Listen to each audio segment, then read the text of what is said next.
Israel is suffering these days. Observers speak of one of the biggest challenges for the country since independence.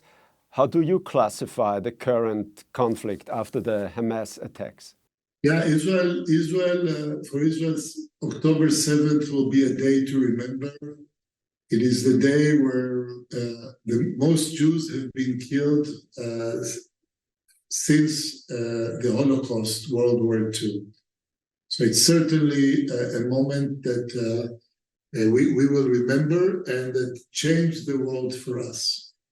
As I saw on my son's Instagram account, I don't know anybody who doesn't know someone who was either killed or injured, missing, or kidnapped.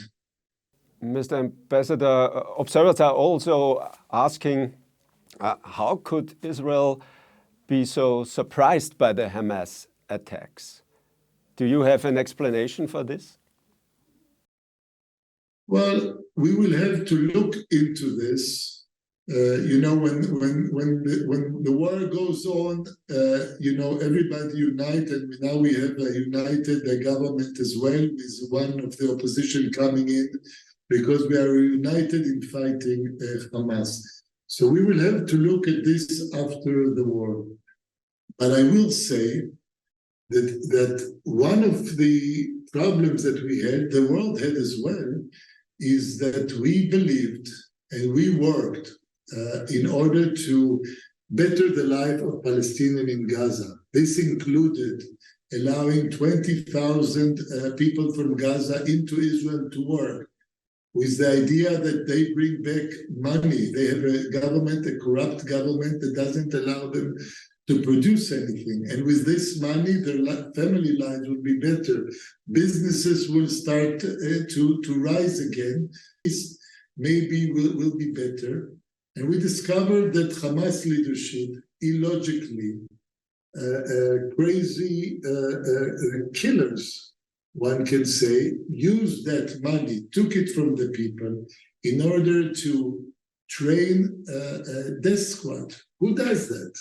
Who sends killers inside Israel? Who orders people in these days and time to rape women, to behead babies, to burn Israelis alive, to go around in a party for peace, people dancing, thousands of people dancing, to go around them with motorcycles and trucks, laughing and shooting them as if they were a duck in a range. This is unbelievable. Killing an old woman and taking her phone and posting the killing on her Facebook so her children can see that. Who does that? Who orders that? Iran orders that, and a sick leadership of Hamas. I'm very angry, as you can see. This is not a regular interview for me. I'm a seasoned diplomat. I'm angry. The Israeli people are angry, but we're also disillusioned with the possibility to treat Hamas in any other way than a terrorist organization should be, than ISIS should be. Mr. Ambassador, I understand your emotions. The violence was horrible. My question is now, Premier Netanyahu announced that Israel this time wants to crush Hamas completely. What does that mean? I'm very angry.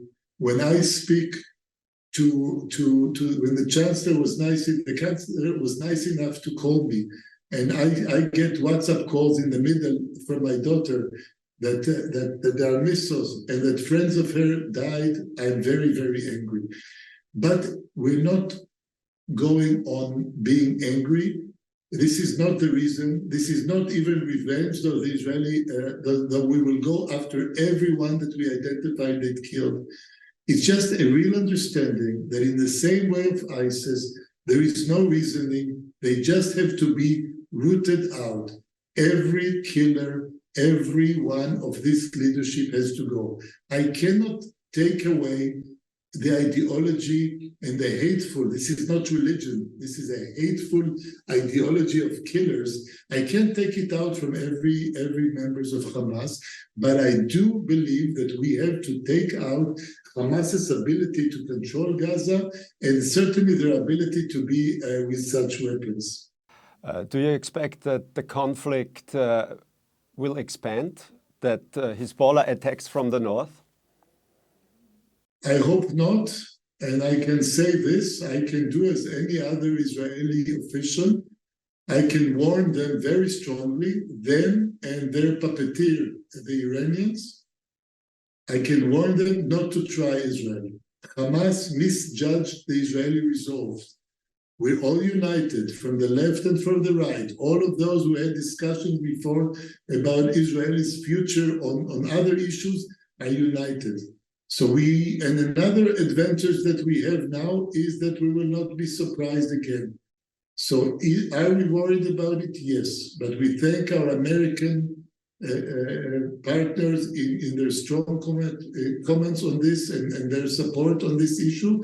But we will know how to defend ourselves. And anybody who thinks that we will be attacked by Hezbollah and Lebanon, maybe even Syria, will remain the same, that's not the case. You mentioned it. The government is now joining forces. But a few months ago, it was another situation. There has been a massive dispute between the opposition and the government because of reforms that caused the justice system in Israel. The dispute partly has driven the country towards division. Was this responsible for the fact that the current danger was not really assessed? Did this make Israel appear vulnerable to its enemies? As I stated before, we will have to look on everything, but I can tell you this is gone. The pilots, the soldiers, the commanders who said they would refuse to go to the army are fighting. But, looking into why do killers kill or why do rapists rape, they might have made the mistake of thinking so. Anybody who knows Israel would know that we will unite against it. So it's difficult for me to know what is the rationale. I think that when you send people to rape and to kill and to behead, you are not rational. And if that's what they thought, they made a big mistake. And they're seeing it now in Gaza. And the same way goes for Hezbollah or Iran. The days also that Iran thinks that they can send their proxy, but they can stay, they can be protected, are gone as well. Mr. Ambassador, for us Europeans, the situation in the Middle East and Israel seems unsolvable in the future. Is a two-state solution conceivable for you, or what is the solution that Israel aims at? This is to some extent, yesterday's news. It will come back, hopefully. And I've been saying it in all my speeches and interviews here, and also to the Austrian leadership. This is not about the two-state solution. It's not about the Palestinian conflict. It's not about Hamas being angry that Israel is making relations with other Middle Eastern country. We first have to root out Hamas and terrorism with the support of Austria, that we appreciate very much their support. And then we might have a new situation, and we will go back to. But the Palestinian people need to take care of themselves, need to have a real leadership. The second victims after Israelis, if Hamas would have its way, is the Palestinian Authority, is every moderate Palestinian, is every moderate Muslim. So I think this discussion we will have to do, 1 minute after the war, and I will be very happy to speak to you about that at that time. You said 1 minute after the war. How long will that conflict last until Israel achieves its goals? What do you think? It will last until we win. It will last until we take out Hamas and Hamas's ability to do this again to Israel. It's very clear, and certainly we need to have our boys and girls, elderly, will-bound children, mentally disabled people who are now in Gaza. I think your viewers must understand.